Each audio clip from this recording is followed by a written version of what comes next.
Today's video is brought to you by my amazing patrons on Patreon. Priority deck requests and extended discussions are just some of the many perks you get for being a patron. Consider supporting the channel today.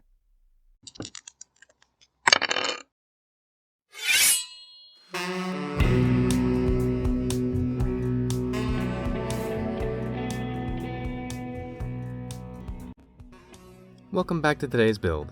I'll be your guide to this wonderful game we all love. Let's get started. Today's deck is a lesson in resource management. Their names are Zimone and Dina, and this is Cram Session.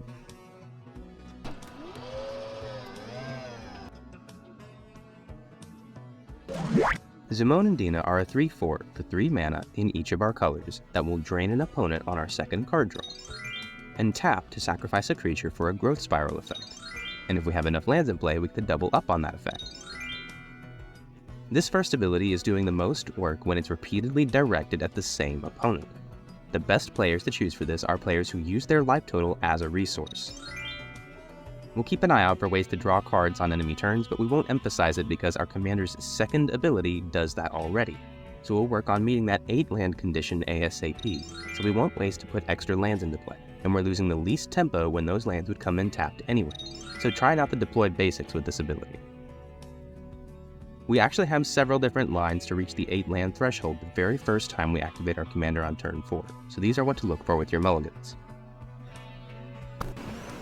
Since our commander has a tap ability and creatures untap during our untap step, she effectively generates value over time, so we want to play our commander as early as possible. And as in all aristocrat strategies, we're losing the least when these creature deaths mean something, either through leave the battlefield triggers or because they've outlived the utility of their enter the battlefield triggers. Zimone and Dina are what I call a Type B commander. If you're new to the channel and don't know what that means, Type B is the label I use for commanders that are really good at managing resources and making the rest of the deck run smoothly, but are not very good at supplying a large enough burst of value that a build around could reliably close out games. In fact, Zimone and Dina are so good at managing your resources that during the first several playtests with this deck, I didn't notice that I'd completely forgotten to include any card draw, though that's now changed. One way to identify Type B commanders is by looking at the ceiling on each of your commander's abilities. Another feature that many Type B decks have in common is that your wins will typically revolve around the cards in the 99 rather than your commander. And one strength they usually have is how resistant they are to commander removal. Because your win comes from the 99 and your commander's role is only to help move the deck along, disabling your commander doesn't disable your deck, and knowing the difference can help keep you from wasting a removal spell if you're across the table. So let's recap what we want for each of the cards in our deck and get started, and remind ourselves of our best tactics.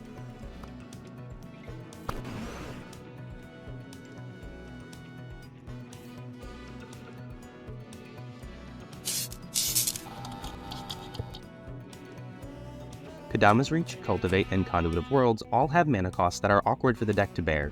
As soon as we get to 3 mana, we're playing our commander, which means these would all be played on turn 4 at earliest, but we have so many better ramp options than this on turn 4. Not to mention that our lands are going onto the battlefield, not the graveyard. The most I see this being is a really bad recursion spell for a sacrificed creature, and that's not really what's aligned with the deck's goals. We'll be swapping them out for these cards. Grand Executioner Thane, Dina Soulsteeper, and Meloku the Clouded Mirror are all either subtract from our strategy or divide our focus. Meloku is 5 mana and then a 6th to make 1 token, and doing so undoes the work we've put in ramping. Get this out of here. If we want tokens, we have better ways to make them, and Dina being used to sacrifice creatures means fewer creatures for our commander to sacrifice, effectively stealing resources from them. We'll be making these swaps. Alondra Skydreamer, Jolrael, and Gixian Puppeteer all have abilities that trigger when we draw our second card each turn, but the payoffs leave a lot to be desired. First, the Puppeteer puts in more drain damage, which is definitely something, but it's nothing this deck is trying really hard to do, because the setup cost of building around the draw 2 each turn would be too high, and while creatures are something the deck needs, we don't want them to just be creatures whose deaths or entry don't do anything. Both Alondra and Jolrael all have the same problems as the token makers in Angelo's deck, and Alondra in particular is really overcosted for a simple token maker here. That said, the version of this effect that I like the most is Min Wily Illusionist, because her tokens can put extra lands into play. but the timing is always so awkward and I just can't find room for her. In playtesting, every turn that I could have played Min, I always had something else in my hand I would have wanted to play instead. So we'll put these cards in their place. Obnixilis the Fallen, Lotus Cobra, and AEC Tyrant of Gyre Strait are all staples of Landfall decks in these colors, but none of them do anything to meaningfully advance our game plan. None of them are bodies that we're going to sacrifice, none of them actually put lands into play, and the only one that draws cards is AEC, but never when we wouldn't have been drawing off our commander anyway, and at much too slow a rate for this mana cost. The only one of these effects that I think is justifiable is the Bloodcast, but even then, I'm really disappointed that all this is doing is recurring itself. Your aristocrat sack pieces should try to be doing something when they die, other than fueling the sack out. We'll try to take them out for these cards instead. But on that note, most of the landfall effects typically in these lists are really bad here, actually. If we're trying to get to that 8 land condition as soon as possible, then these effects aren't usually coming into play until after we've done that. But these effects generate value over time and put in the most work when they see the most lands enter before we get those lands in play. In our On Hello deck, we cut a lot of the token makers because in order for them to contribute to our game plan at all, we have to defer or push back actively pursuing the rest of our strategy to a later turn. And the same reasoning applies here. What's more though, the payoff for all of these are tokens. And if tokens are what we care about, there are so many better ways to make tokens in these colors. So we'll be swapping these cards out for these. The last major thing that I need to talk about in these lists are untap effects. Retreat to Coral Helm, Kiyora's Follower, and Tyvar Jubilant Brawler are never what I want to draw. Even in the playtest games where Retreat to Coral Helm was putting in work, I had so many better things to be doing with my cards. The fact is that untapping our commander is most potent when we already have those 8 lands in play, but also needs us to have creatures on hand to sacrifice. There just aren't enough good cards that put lands and creatures onto the field efficiently to make that be how this deck operates. So these effects are putting in the most on the late game side of things, by which point I'm trying really hard to close out the game instead of spinning the wheels and dirtling multiple times a turn. I also think there are better ways to untap our commander, but I couldn't find any room for any of those pieces either.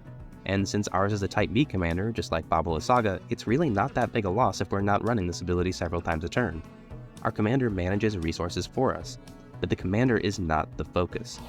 So we'll replace these untap effects with these cards instead. Quirion Ranger has a floor of being cycled away for 1 mana, but a ceiling of drawing an extra 1 to 2 cards each turn, not just your own, which for 1 mana is so significant for this deck that none of the other untap effects even compare. And Mortality Spear capitalizes on our life gain to be strong permanent removal, while Benefactor's Drop has a floor of being an untap cantrip and a ceiling of untapping while drawing multiple cards. No contest.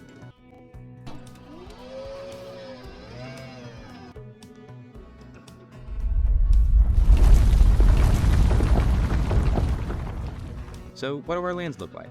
Apart from needing to fix our mana by turn 3 to play our commander, our lands are going to be the things that pull us across the finish line.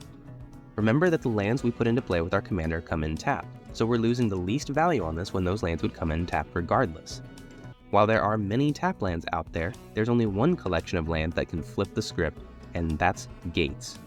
With a high density of gates, we can take advantage of Maze's End as a win condition, which is a phenomenal way to cross the finish line since lands are so rarely interacted with.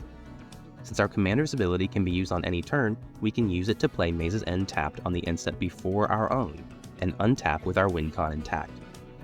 But wait, there's more. Having Gond Gate in play actually makes all of our gates come in untapped, even when the effect that puts those lands into play says to put them in tapped, for the same reasons that Arkelos turns explosive vegetation into a better Sky Shroud plane.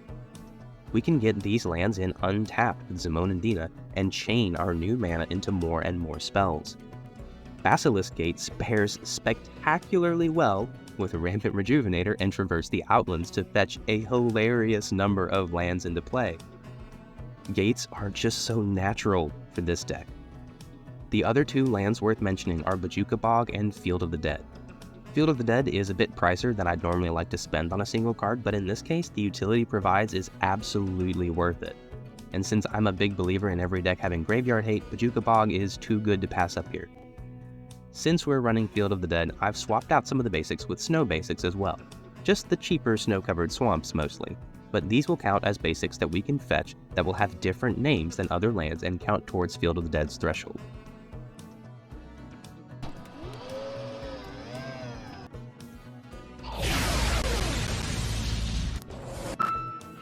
So what's our timeline? Turn 1, we can run out a suite of mana dorks to ramp us now when we need it and be a body later when we don't. Turn 2, Primal Druid, Viridian Emissary, or an Elvish Rejuvenator if we ramped earlier, can be excellent bodies that provide lands before our commander's trigger resolves. We can also play Nature's Lore into the North or Farseek here as well for a similar effect. Turn 3 is our target for Zimone and Dina. Even in the games when I ramped earlier with a mana dork, I try to play the commander turn 3 here, and I think that's probably best practice considering how the rest of the deck is structured, but if you have the right opening hand, it would be advisable to do it turn 2 just so you draw more cards with her over the life of the game. Turn 4, we want to put as many lands on the field as possible, and we have an abundance of tools to do that with. If you ramped earlier, then Open the Way, Traverse the Outlands, or Explore the Underdark are fantastic here. Otherwise, Skyshroud Claim, Invasion of Zendikar, and The Ring Goes South will do nicely. We're also running Cartographer's Survey, Expand the Sphere, and Circuitous Wrap to try to put 2 non-basics into play. Make sure that you only sacrifice your creatures after you've poured lands onto the field, by the way, so that we can try to get this 8 land threshold on our first activation. Failing that though, we also have Druid of the Emerald Grove, Wood Elves, and Sporosis that we can sacrifice to our commander while fetching lands. Turns 5 and beyond, we've launched ourselves far enough ahead that our opponents might sit up and take notice. Let's knock them back down with Elvish Dreadlord, Knight Incarnate, or Yahenni's Expertise to clear the boards of their blockers while leaving our 4 toughness commander intact and able to sacrifice a creature for cards and ramp. Next, we'll refill our hand with Secrets of the Golden City, Kix's Command, and Mystic Remora, which is finally cheap enough to be worth it. After that, we'll start digging for our win condition with Scapeshift, Nylea's Intervention, and Crop Rotation. At long last, with at least 9 gates in play, we drop Maze's End on the turn before ours and close things out.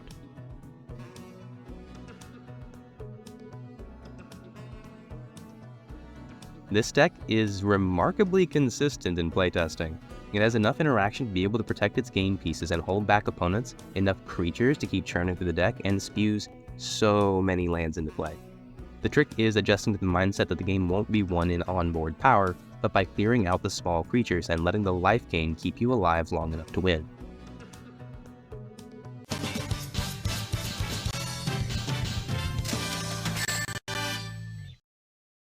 A very special thanks to all my amazing patrons. When I started this channel, I wanted to talk about deck building decisions with my videos, but in practice what ends up happening is that I talk for 30 minutes about all the nuance of a deck, which is longer than I'm comfortable with posting to YouTube.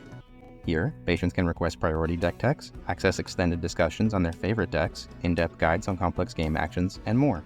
So if you enjoyed this content, consider becoming a patron today. One of the things my patrons have made possible is a special series of deck techs that I'm really excited to show off to you guys. When I finally get them all uploaded, I'll be giving away a special collection of altars and tokens that I've made, corresponding to each deck on the channel. For example, for the Merkle Lord of Bones deck, the prize is a set of double-faced altars with the most prominent cards in the deck, whose backsides are set in the constellation frame with updated text to show that they're acting as enchantments now. For every 1,000 views on each video, I'll increase the prize pool for that deck. All you have to do to be eligible to win is be subscribed to the channel. Consider supporting the channel today. If you like this video, here are some of the decks I'm working on next, so if you like what you see, make sure to subscribe so you don't miss any, and check out the playlist in the top left for more. Thanks for watching!